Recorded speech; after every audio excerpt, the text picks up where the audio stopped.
Bill Cosby is a free man, and we are back. Is he not dead? Bill Cosby? Yeah. Like, from the Cosby Show? Like him? He's dead? No, I think he's blind. Are you talking about Stevie Wonder? No, not Stevie Wonder. Because Stevie Wonder's blind. Yes. Okay. I know he's alive. No, he's not. I think Stevie Wonder? I think Ray Charles and him are both dead, and they're both like cousins. Oops, sorry. Nope, they're both similar. Similar? They are similar. Is it because they're black? No, they both play the piano and they're blind. I don't see color. Clearly. Being white and all. Yes. Hi guys, welcome back to another episode of Seymour Roses. We are currently week 2 into the competition, but we are on episode 3. I would say I loved it. Everly, how was it for you? I would say the process going into it was exciting. I would say the execution of it was less exciting for me personally. Yeah. This week our challenge was Business Bitch. You had to create a cocktail that you can sell at Old Can Harry's with the ingredients they have there at the bar and basically brand it to your ideal brand. You can go cute and cuddly, you can go spooky, you can go feisty. Basically the whole commercial, you have to make a commercial and a mix about your brand. The commercial had to be 2 minutes and 30 seconds. The performance had to be no more than 5 minutes. A lot of different people went different routes. I love that. I love a wide range of drag when you go to a drag show. Did some of us miss the mark? I would say the mark was never brought to us to miss. The rubric, non-existent. A score sheet? I never saw one. The expectations, confusing. Eliminated? I was for a second. But more on that later. I want to let you guys know that doing a drag competition is not for the weak. Doing a drag competition takes a lot out of you, especially being two people who are fully employed, have to work at least bare minimum 40 hours a week. On top of personal life, wanting to go out, which I feel like right now our personal life is kind of non-existent. It's non-existent. With the time that we do have, even if our work is done for the week for our competition and physical, our boy jobs, you still have to be like, do I want to go out and spend money and get drunk and hungover or work on something else to better myself in this competition? Because again, it is just a bar competition, but we're driving all the way to Austin for it. So why are we not going to take this serious? We're also from Houston, so clearly people in Austin don't take anything serious down there. Absolutely not. And that was a wonderful thing that I have noticed over these past 2 weeks. And, you know, regardless on how much we take it seriously, it doesn't matter. Mm-hmm. But I always love that the combat to that is you take it so seriously, lighten up. Then we go out there and boo-boo the who fool and just a t-shirt and whatever we want to do. And because of the people who know us in Houston or other cases, they would come to us and say, why are you going over there to be trash and represent us badly? So either we go there and try our all and complain that we're not winning, or we settle for less and show up in t-shirts and stuff. And I guarantee you, if we were to show up with a level of drag that we had been bringing and just a basic, if I were to not do this and just worn a onesie as a cow and came out, I felt genuinely I would have gotten scored the same exact score. Like same as, because they don't care about looks. They don't care about looks. I think if I would have worn a slingshot with my pad line showing and also my titty bib just all out in public while trying to suck a dick, they just would have ate me up. You know, you would have scored high. I would have scored so high. I might have won. And my commercial would have been about selling cars. Would it have made sense? No. But would they have loved it? Absolutely. But sister, not too much. Not too much yet. I say not too little. Ooh. On our trip back to Austin, we left Sunday night late in the evening. Because some of us have 40-hour weeks. Yes. And after that 40-hour week, I did make her drive. Because I did not want to. Did we make it there? Yes. Was it scary? Yes. Yes, because I realized that I cannot drive when somebody else is in the car. No, I've realized that too. You miss every exit. Your car also cannot connect to the GPS. or the music, so we drove in silence the entire time. I offered to sing a cappella, and she quickly declined. After the 4th time of Espresso by Sabrina Carpenter, I couldn't take it anymore. That's my best octave. What can I say? I hit that note. It's that espresso. And I let her do that 4 times. I grace her presence with it 4 times. We pull up to Austin, and we get out of the car, and it was a brisk 63 degrees. Very cold, very cold. We get there around 11 o'clock, and I don't know about everybody else, but Houston Sunday Fun Day goes so hard. I feel like some of our best memories are Sunday Fun Days, starting with a drag brunch, usually going to a second drag brunch if you can, if there's tables. And then is eating with your friends during the day, and then going out to the bars. In Austin, I guess that's like a non-existent thing. So we get there, it's 11:30. We're like, let's go out. Mm-hmm. We throw on our stuff. We get in the car. We're driving. While we're driving, we're also trying to register the car in the parking lot to make sure we don't get towed. While we're driving out of the parking lot, we see a deer. We did. Dear, I love you. I love your streaming platforms. I watch you on I hate you. I hate you. The fact that you don't know who that is. Can you imagine she clips it? She's just like, real fan, follows me. Dear, you're listening to this. No, watch that next Lori's like, next week we have Dear as a guest judge. She's like, Dear's like, I watch your little podcast. I'm obsessed. And I'm like, I'm obsessed with you. You're gonna get me all heated over here. You're gonna drive me crazy. Literally. Anyway, we see an actual physical deer, and we have a video. We're gonna play that for you. But before that, we're trying to call the deer. We're like making noises. It's looking at us, and then it starts going away. So then Dazey whips out her phone and starts filming the deer. Sister, would you like to tell them what happened? Yes. I played 212 by Azalea Banks, and the deer said, da-da-da. And it was just jamming out. We started catcalling the deer, like, hoping in hopes, of course, that the deer would come. The deer was paying us dust, paying us no mind, as you can see in the video soon. But I'm guessing this bitch must have been Kitty Contour's daughter or something, because we looked and I said, I got poppers, and the deer said, so fast. It was a hilarious way to start the night. Example here. Come here. I got poppers. Oh! After the deer, we get to the bar. We decided to go to Oil Can Hair just because we know there's people there. It is Latin night. Mm-hmm. Also, we are performing there on a bar. Sorry. We are performing there at the bar on Mondays at Oil Can Harry's. So obviously we wanted to go support the local business. Oil Can Harry's, we love you. We hope that we're top 4. Continue. We get there and we go straight to the back to just go to the bar, get a drink, and sit and chill. While we're there, we're, just 2 dudes being dudes. When all of a sudden, Dazey spots a twink, prime and ready for the taking. He was in the bar. He was super cute. I scoped the place out. I'm like, this place is ugly. I turn around. I'm looking. I'm like, this place is real ugly. No, I'm like, yeah, nobody here is my type. Trade out here is mid.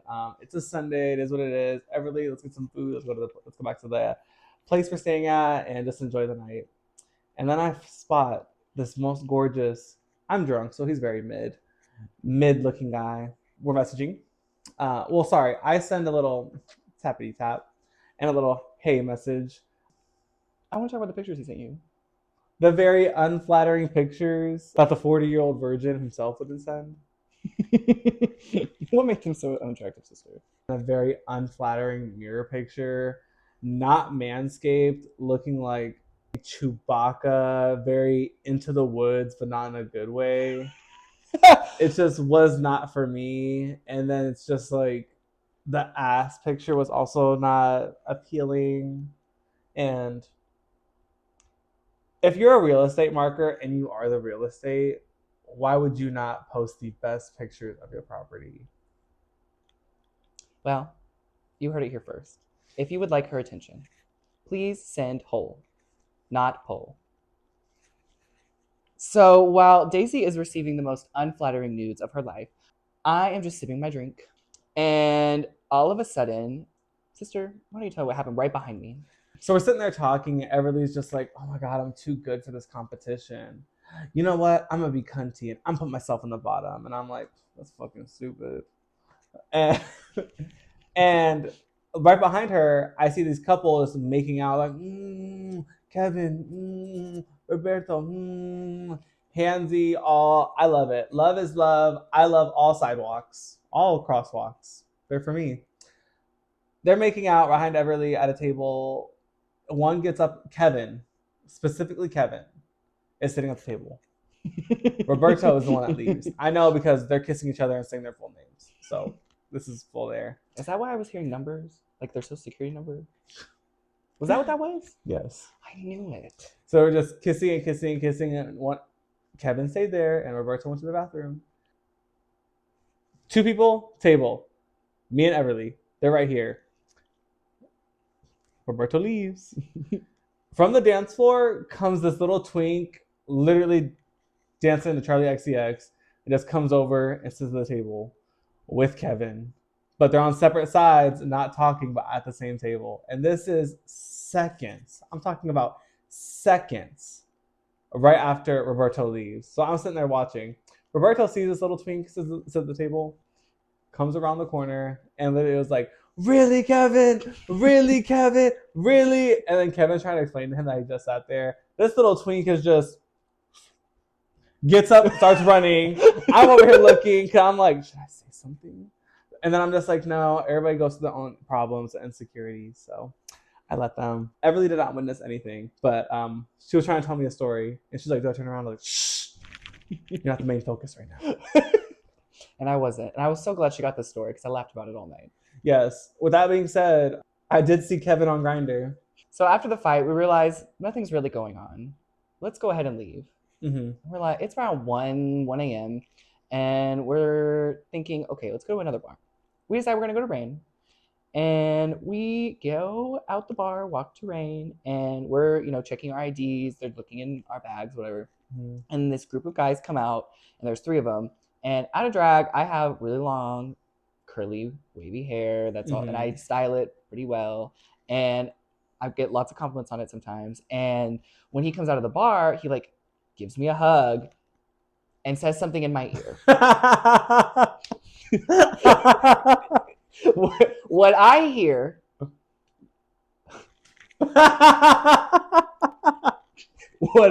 is, oh my God, I love your hair.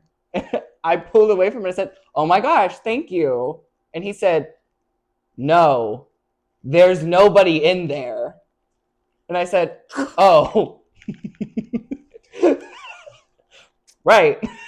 And then we're like, okay, I do this thing in Houston too, where I'm walking into a bar and there's 9 or 10 people. And I'm like, dude, nobody's really in there. Don't go in there. It's not the vibe. No, we walked in there and they were mopping the floor and moving the chairs. There was physically cleaning up 2 people in there.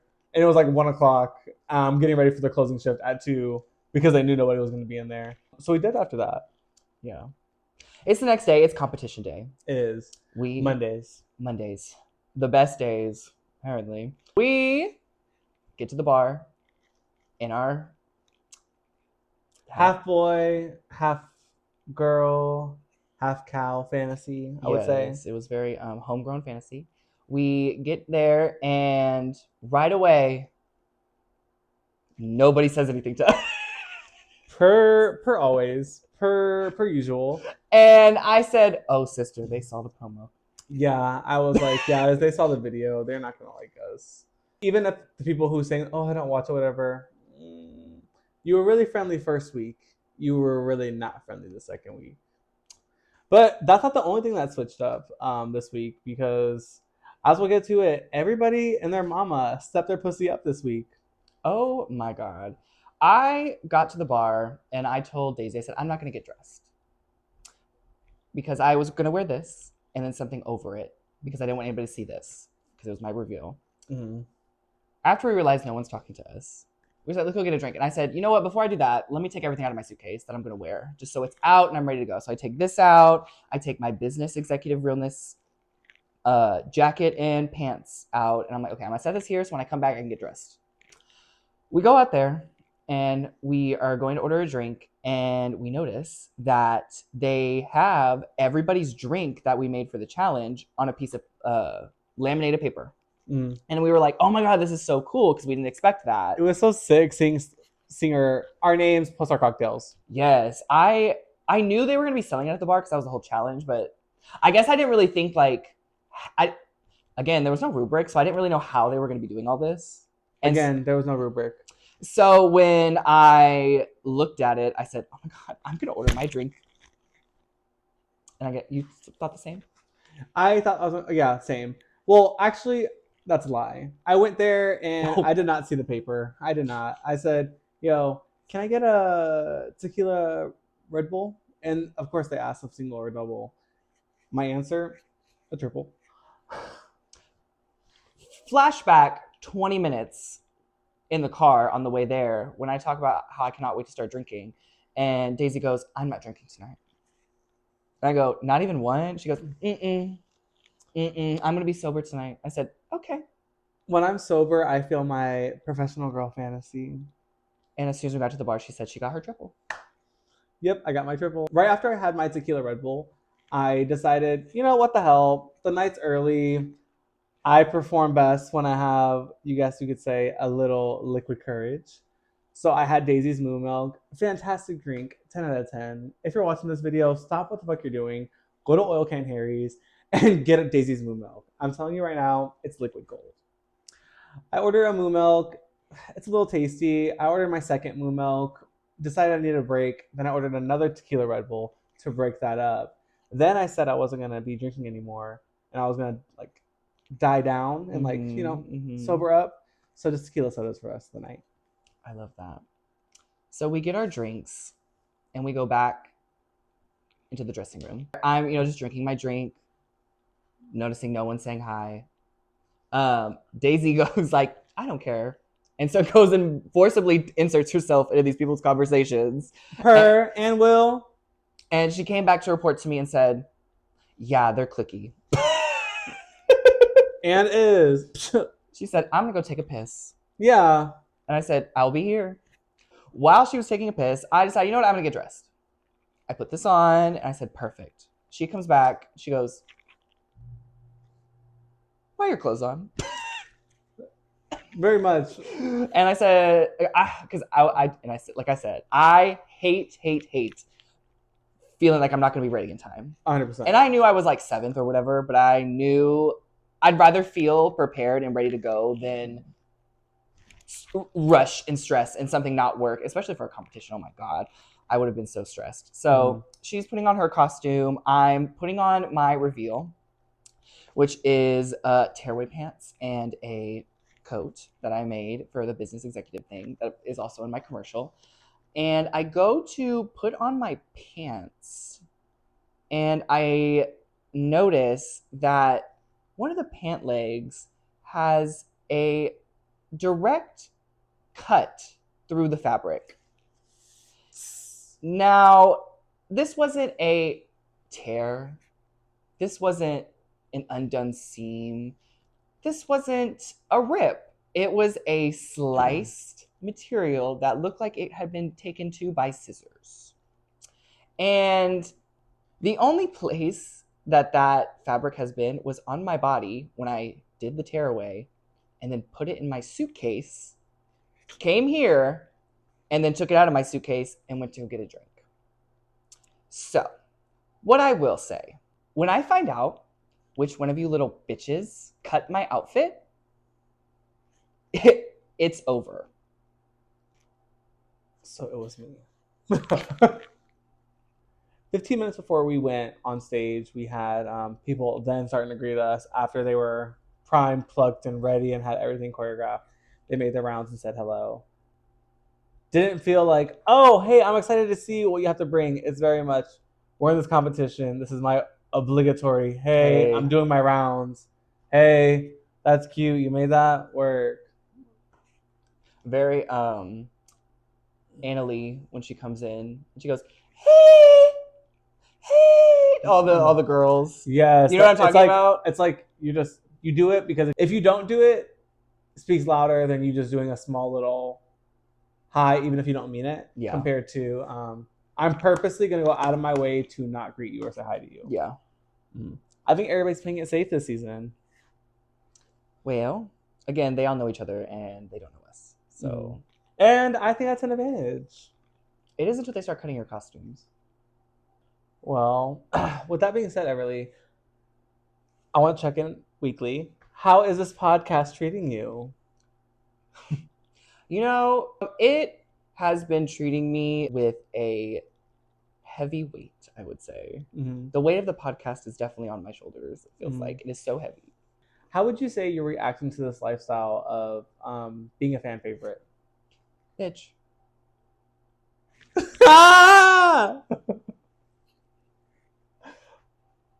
I just want to say thank you so much for watching the pod. And I know you're enjoying it. Not because you're telling me, but because you are telling her. And she is one half of the pod. So, there you go. You know what? I want to say it now. I want everybody to make their best Everly Rose fan art. And when it's all boo-boo the field coutures, you're just like, I'm not posting these. They're going to send it to you. You're literally going to be like, hey, you're obligatory. Hey. No, it's you seeing the videos of like the TikTok where it's like, Everly's going to show you all the work she's put into this podcast. and you need to be nice. I would just say, I love all the love that we're getting. That we're getting. We're is crazy. We're here. We are here. Is there anything you want to say to your fans over there?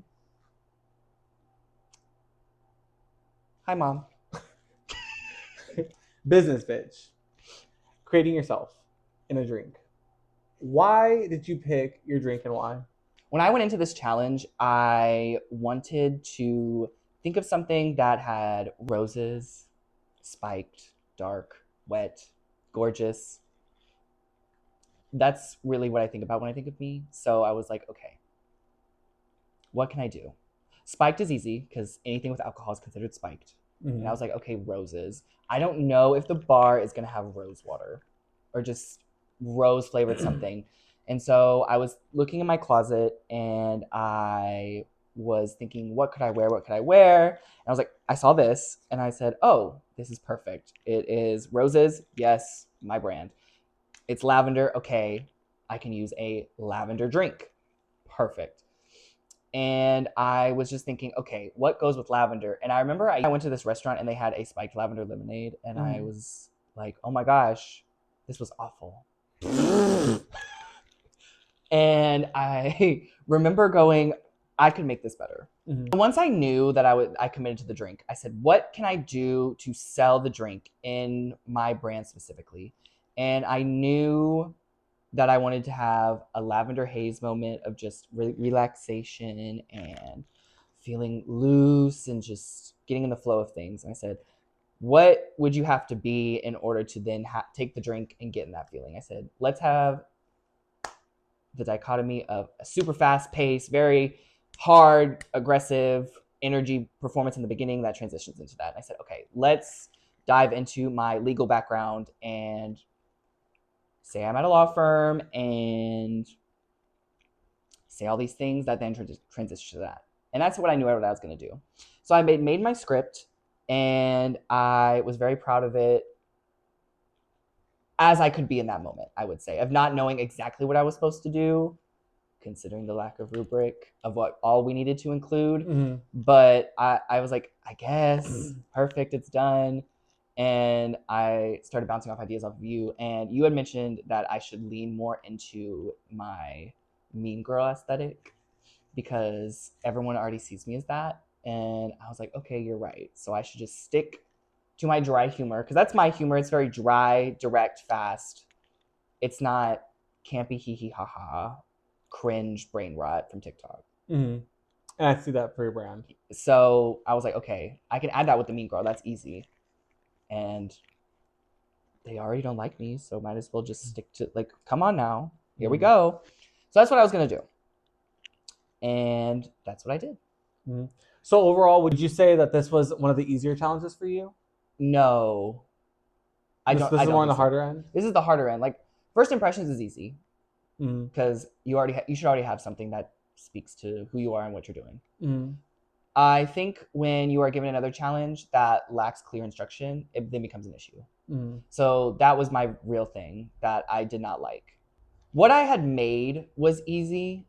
I would say in the circumstance of what ended up happening later is kind of what shifted everything for me, specifically. Shifting as how you view the competition? I would say how I view how hard the challenge was. Okay, sorry. I would say. Okay. Because it was seen as one way, and then after the night transpired, it definitely was like, oh, right, got it, I guess. You know what I mean? We'll dive more into that in a little bit. Yeah. So that's how I thought about my drink. How did you think about yours? I think this competition I think this challenge specifically was very hard. Again, there was a lack of rubric. I also think this challenge was hard because, yeah, it's just making a video, but it's also making a performance. Thank God, genuinely, I decided I had this cow purple costume and I wanted to use it. Dazey's Moo Milk as a drink. I think that's very, very hilarious, very, very on brand, very campy, very childlike, very kid, very me. It was just very unclear because we are from Houston, so we did not know what the bar had. They told us to go ahead and reach out to the bartenders to see what they had and what they hadn't. I did to two different bartenders, and I didn't really get much information. There were a lot of garnishes that were really, really unique that weren't listed to me when I asked. There wasn't help that I feel some other people have gotten who are friends with bartenders or even work at the bars. It was just super hard. At the end of the day, I'm happy with the product I chose. Dazey's Moo Milk, very, very simple. I did not want to make a drink that was going to be super hard for the bartenders. I wanted to make it 4 ingredients max. That's including the garnish. Overall, I would say this was a very hard challenge. Even considering I had my presentation done beforehand, it was a mix that I already created, and the look down. All I had to do was film the commercial. And that was not the hardest. It's just, you can make it funny. You can get lost in this challenge. You can go so many different ways. And I think it was harder for me considering, I think right now I'm just going through a harder time in drag. And I don't feel like I'm still discovering who I am. So it was hard for me to hone in and be like, oh, I am this certain way. Look at me through this lens when I wasn't fully confident in it. So I think it's hard. And I think that is the purpose of it being a challenge, to challenge you for a reason. I just think with a lack of rubric, it was at an unnecessary level of difficulty that didn't need to be there. Correct. Compared to if they were to handed us a list saying, these are the garnishes you could pick from. These are the alcohols you could pick from. You can use these certain flavors. This is what you need included in your video. This is what your video is being graded on. In Houston, we do after every competition, even if it's a short one like I was a part of, Race to the Moon was only 4 weeks, you still got a standard score sheet at the end of the night from every different judge, not just one judge. And it tells you presentation, 5 different key points on what they're looking for. And if you miss the mark, a scale of 1 to 5 or 1 to 10 or whatever the case is. Presentation, concept, execution, wardrobe, all these small things are what are taken into consideration. And I genuinely feel are not being part of this competition that we're currently in. Correct. Would I do this challenge again? Knowing what the challenge is supposed to be and seeing the level of production that everybody had brought in compared to what I had done, I would do this challenge over again and would have a more streamlined concept than just making a simple drink and hitting the task. So out of me and Everly, I was in the lineup first for Dazey's Moo Milk commercial to be debuted all across the stage at Oil Can Harry's. I was in full cow geesh. Besides my hood, I had it down because I'm already sweating. We're already like 35 minutes into this, and I'm telling you, it's a swamp out here. I was watching my commercial with Everly as soon as they brought the screen down. Saw the big production. Knew I was not going to stand a chance compared to some of the production level of some of the other commercials. I did the best I could with the resources I had. I also feel like humor is subjective. For sure. I went more of a route of the things that I grew up in, things that I grew up watching. Very much infomercial, late night, Lunesta commercial, trying to sell a product. Very much tease that the paid actor does not want to be there, and they scraped the best amount of footage they could to get a somewhat cheesy commercial. And that's kind of what Dazey's Moo Milk is. If you guys want to see the full video, the reel will be on my Instagram. It basically just starts off with a guy getting his arms off, a guy getting his arms ripped off, and in desperate need of milk, and that's where Dazey comes in. Dazey's Moo Milk. The Got dick. I was trying to. That was my favorite part. Yeah, Dazey's Moo Milk is a trusted milk brand here in America. Shipped straight to your doorstep. It does have alcohol in it, so don't let your kids drink it. Or if you're a cool mom, maybe. No milkman needed. No milkman needed because Dazey does the milking. You feeling it now, Mr. Krabs? Are you feeling it now, Mr. Krabs? Got dick? There was so much other stuff I cut. I cut because I was an overthinker, and I really, really wish I could have kept most of it in. Because my humor is very much Cartoon Network based, scary movie based. If Cindy from Scary Movie was a real life drag queen, I feel like that persona very much somewhere in there is my personality. I see that. Very. What? No. Right. Yeah. So your commercial plays, and then what happens right after that? They forced me to perform. I remember them dragging you away from my side, and you screamed and said, "No!" I said R&R. No, I perform a cow mix that I have done here in Houston also. I felt like I was sticking to my guns and performing mixes that I felt comfortable with because I feel like over the year and a half that I have done drag, I have carved out who I thought Dazey was. And while I was performing, I was not happy with my performance. I have done better here in Houston. I've been told I've done better here in Houston. Even after seconds, minutes of me performing and I was on stage getting my critiques, which, by the way, before I get in too deep, my critiques were not that bad. I got critiqued that my audio levels were all messed up, and you're going to watch the video, so you're going to see what they're talking about. I also got critiqued that my drink didn't have milk in it, which is totally understandable. I was reaching out to the bar to see if they had milk or creamer or anything. They told me the only thing they had was OJ creamer, and I couldn't make that purple because all the juices I was going to pour into the OJ creamer would curdle the cream, so it wouldn't work out anyway. So I made a vegan friendly version. But what about the egg whites? Oh yeah, sorry. If I'm not mistaken, Titty Androgynous, the winner, said I should have had egg whites in my drink. Now, I don't know much about anything, but... And I really don't know much about anything. What I do know is I don't think cows lay eggs. That would have been such a chaos, schizo-fueled dream. You know, I think people just say things to say things to feel like they're important. I mean, look at us. Hello. So I understand it. Wake it up. However,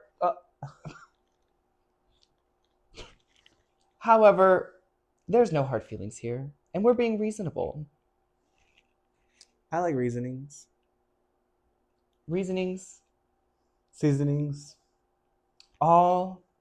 Either way, you're getting roasted. I wouldn't say roasted. I would say they're getting lightly critiqued. Critique that could hit them and could fall on the floor. Or it could get absorbed by your insecurities. Or it could make them think Maybe she's onto something. Mm. Maybe I should put on a nail. Maybe I should hide my breastplate. I can only do so much for you. But we'll talk about my video in a minute. So, you didn't like your performance. I did not like my performance. No, not one bit. I am a Seymour for a reason. I feel like I am a beast entertainer. I don't feel like I often push myself, nor do I feel like I have the arena to stretch my legs and push myself. I'm not performing weekly like every other Houston girl gets a chance to. So I don't think I'm honing my skills as other people are. With that being said, I think I'm trying my hardest. And in this competition, I want it to be seen. I'm not driving from Houston to Austin to be safe and overlooked and be shadowed. I let them know on the microphone that if I was not in the top, I wanted to be in the bottom. I think no matter what people are saying, it's a stupid move. I think it's very, very cunty. I think as an entertainer for myself, that is somebody confident saying, oh, they know the lip sync song, they're not worried. And I wasn't. I did also to challenge myself. I could be safe and go to the back, and I could have moped around all night and been like, oh, I'm safe. I'm not going anywhere, whatever the case is. I'm being overlooked. No, or I can show them that I'm a great lip syncer. Show them that I am hard on myself, that I want better, and hopefully ultimately push me to the next round. I will say, as an audience member, like I said, I've seen this mix before too. I've seen you do it before. Who? Your mix. Uh-huh. I've seen you do it before. Okay. Yes. So I do know what you're saying. I thought you were having a mean girl moment. You're like, all right, I've seen your drag before. I literally was like, you said what? you're like, I'm not impressed. I was like, oh, so reading everybody, not just impulse. Oh my god, I've seen this number before, I've seen you do it very well. I've seen you do other numbers and do them very well, and so I could tell midway through the performance that you were not feeling it. Mm-hmm. And that you were not doing what you could do for those things that you know how to do. And so I knew it was like you were going to hate it and that it wasn't going to be enough. I think for me, I don't know if you can relate to this. It kind of sounds like you can based on what you were saying about not being able to hone your skills and not working every week in drag. Because we don't do it every week and we don't have the opportunity to do that, when we do get that chance of when we're booked, mm-hmm. and we do a competition, that day and that performance holds so much weight because you don't know when your next one is. 100%. And so you have to put your 100% every time into that next one to show, hey, I am talented. Hey, I can perform. This is what I can bring. And so when you don't live up to that such high standard that you're already placing for yourself, you already feel like a failure. You feel like you didn't do enough, and you are just so hard on yourself when maybe sometimes it wasn't as bad as you think it was. Mm-hmm. But in your head, you're like, I squandered this opportunity that I don't know when I'm going to get booked again. And I think that last sentence, what you just said, is the major red flag. There are some really, really, really huge people in our scene that are show directors. And with some of them, it's once in a lifetime you get booked. And sometimes you're only booked with them for a specific niche. For you to get picked like that by somebody like who's big and known in the scene. And let's say you're putting so much effort because you're like, I've never been booked with this person before. And you go and perform your heart out. So you're wearing your best drag to your best mix, whatever. And you slip and fall, and that throws up your whole night, your rest of their performances. You feel like shit because you're like, this big opportunity has came to me from this person who saw nothing in me and wanted to see what I had to do. And I like you said, squandered is such an amazing word to use, that opportunity, and it's never going to come back. This person is going to look and be like, oh, there's 1,000 girls in Houston who can buck, twirl, whatever the case, and look pretty, and you messed up the one night I gave you. Why would I book you again? And that's genuinely the reality of it and how it feels. It ruins your whole night. It makes your second or third performance shit because it makes you want to push yourself harder, which you're already fucking doing.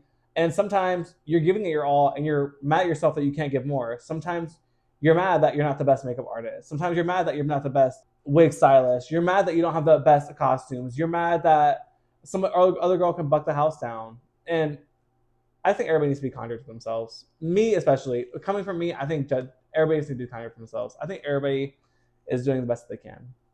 Well, never mind. I think we're doing the best we can. I think with that, following up with that, it's like as soon as you mess up, and you're usually messing up on your first number. And so that's the number that they're watching. And so then they're like, okay, for your second number, I don't need to watch. I know what you gave.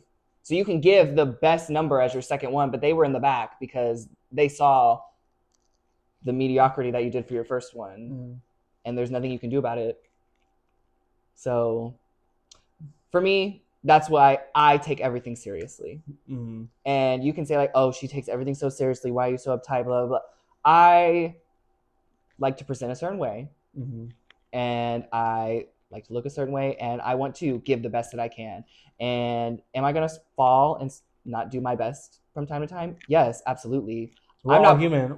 I'm not perfect. I don't claim to be. I don't read people because I think I'm better than them. Because I truly believe they said it best on Dracula recently, and I stand by this 100%. As soon as you think you are better than anybody else in the room, that's where you lost. So I don't think I am personally better than anybody.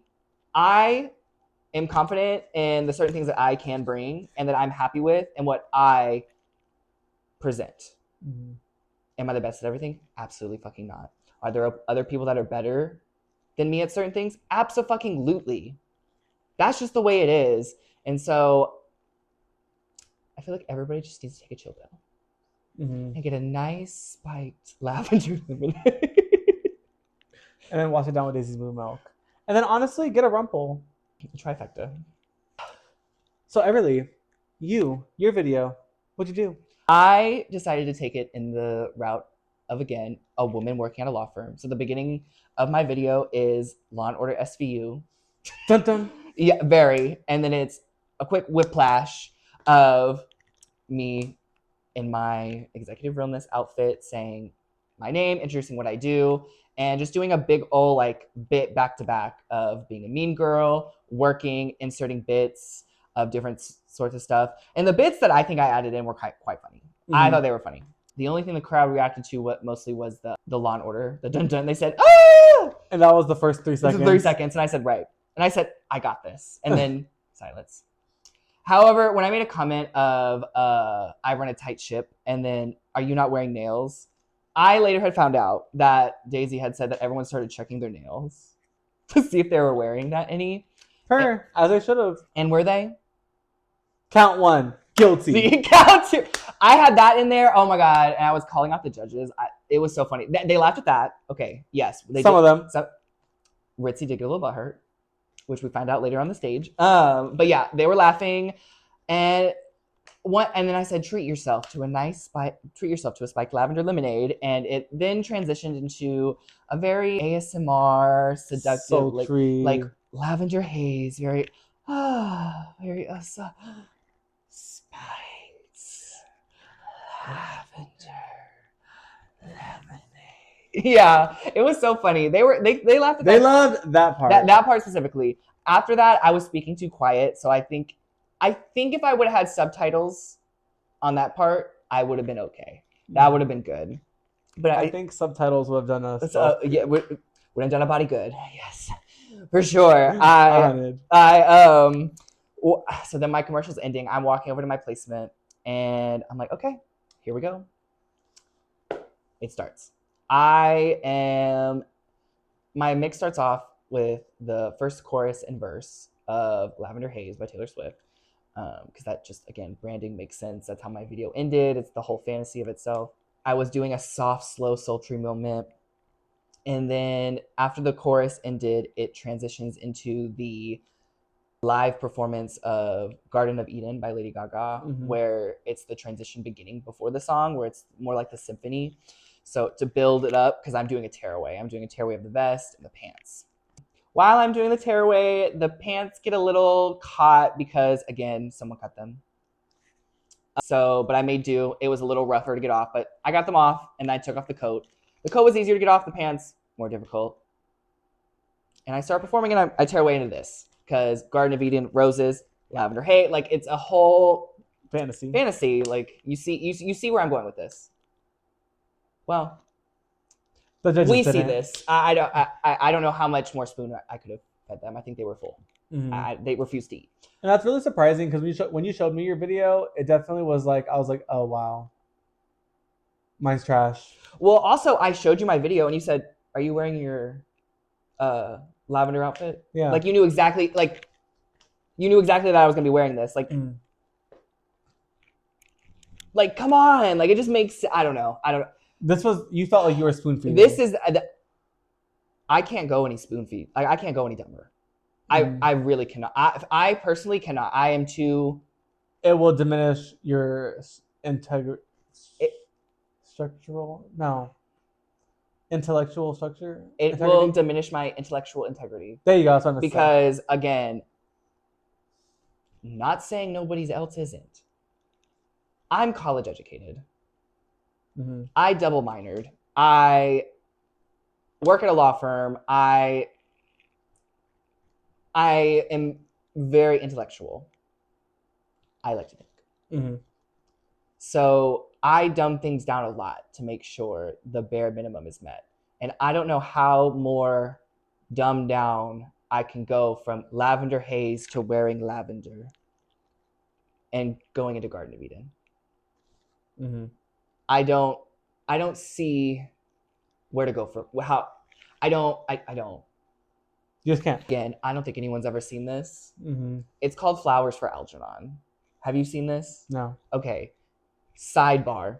Flowers for Algernon is a thing that we saw in school, and it's basically about this man who was mentally handicapped, and he goes in for this testing that they are doing with rats, and they inject him with, he's like the first person for human trials, and they inject him, and he's slowly going from having the mindset of a 5-year-old, where he's 30 years old, a 5-year-old, to slowly being a teenager, an adult, and his intellectual level then surpasses even the scientists that gave him this. So he becomes so smart that he can't relate to anybody in his peers or his bracket. And eventually he stops the testing because the woman he loves is no longer, like, he can't maintain a relationship with her because they're not on the same level. Like, his brain works in so many different ways that it's overcomplicating everything that she's like, I can't. And so he stops taking it and he starts digressing, and then he comes on the same level as her,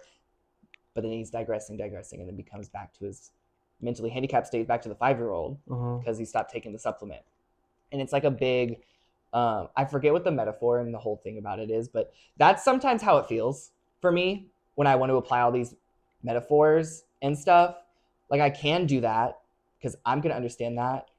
I try to dumb it down for the bar so that people can understand. But again, based on what I did this week, where are we not figuring this out? I don't know. I'm already over it because the tearaway didn't work the way I wanted to. Did they scream? I don't know. They cheered. There was a cheer? Okay, there was a cheer. I'm performing on the stage and I'm giving a little 1-2. You know, it's the start of the mix. We're not going to do too much. I then decide I'm going to step off the stage onto the floor, go interact with the crowd, maybe get some money. I'm wearing these shoes. Now, ow. I have never had a problem with these shoes. I have twirled, I have spun, I've lifted a leg. Or two in these shoes. I've not had a problem. When I stepped onto the floor, I took a singular step and my foot went whoosh. I started ice skating. And I said, oh, this is so fun. I love this. Every step I took, I'm sliding, I'm gliding. I'm not even dancing or walking. I am slip and sliding. I twirl, land on the wall. I'm like, yes. And then I go, let me walk to the other side of the bar. And I'm walking to the other side of the bar. And I take a step and I just fall and eat shit. And I'm like, okay, this floor is not it for me, obviously. I don't know what else to do. So I go back on stage and continue doing whatever I did. Because at that point, I was like, there's no point. I can't do anything I wanted to do. At that point, it is what it is. And it was what it was. Yeah. And I was just so over it. There was nothing I could have done. I knew as soon as I fell, they were going to put me in the bottom. So I was just like, you know what? Whatever. I tried. I kept performing. I didn't say cut the track. I wanted to. Mhm. I didn't. I mean, I should have actually. Maybe they would have put me on the bottom, so maybe not. Probably eliminated you. Yeah, they probably would have eliminated me. But I did my mix, and that was that. Well, that was our performances and what we did, how we got there, and what ended up happening for us. In the meantime, you can catch us every Monday at 9:30 p.m. at Love and War. That is currently being hosted at Oil Can Harry's in Austin, Texas. You guys can always keep up with the competition following their Instagram at Love and War. You can go ahead and follow us here at Seymour Roses on YouTube. Also, Seymour.roses on Instagram. You can follow me at It's Everly Rose and at Dazey Seymour on Instagram, and follow everything that has to do with us, our drag, and the competition moving forward. All right, guys, with that being said, we will see you next week. Bye.